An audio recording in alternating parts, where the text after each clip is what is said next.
Standing in the deep shadow of the live oak, Miss Q watched the house across the street. She knew any second the guard at the back door would walk around the corner to smoke a cigarette and drink from a flask he kept hidden in his jacket.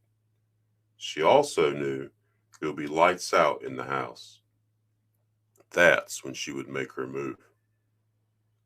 The guard looked down at his watch and, with a quick glance at the door behind him, walked around the corner.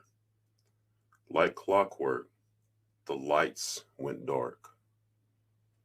Miss Q pulled down her NVGs, press checked her M4, and with a glance at the guard crumpled on the ground behind her, she silently crossed to the house.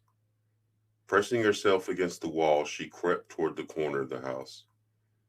She could hear the guard muttering to himself as smoke from his cigarette billowed around the corner. She got in position, preparing to pie the corner, with her rifle ready to spew its death. She paused when she heard the metallic sound of the flask lid being unscrewed, then the loud slurping of the guard. Miss Q made a quick move to look around the corner. She smiled grimly. The guard stood 3 feet away with his back to her. With silent speed, she moved the rifle to hang on its sling and drew her knife.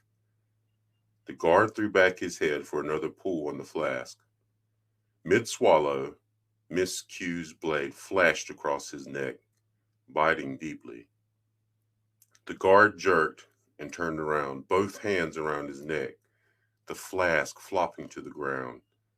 Miss Q stepped back, watching as the guard gurgled and fell to his knees.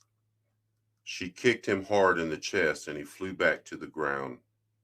She watched till he gurgled his last and his head flopped to the side, his eyes and mouth wide open in frozen silent scream. Miss Q quickly searched the guard, pocketing items of use: half a pack of cigarettes, a lighter, a Glock 19 with a spare mag, and a set of keys. She also picked up his flask, sniffed it, wiped off the rim, and took a large swig. Putting the lid on, she took that too. After pulling the guard's body into the darkness of some nearby trees, she went to the corner and peeked around. Seeing nothing, she moved to the door. Trying the knob, she found it was unlocked. She whispered, "I hope you're in here, sis." She pushed the door open and crept inside.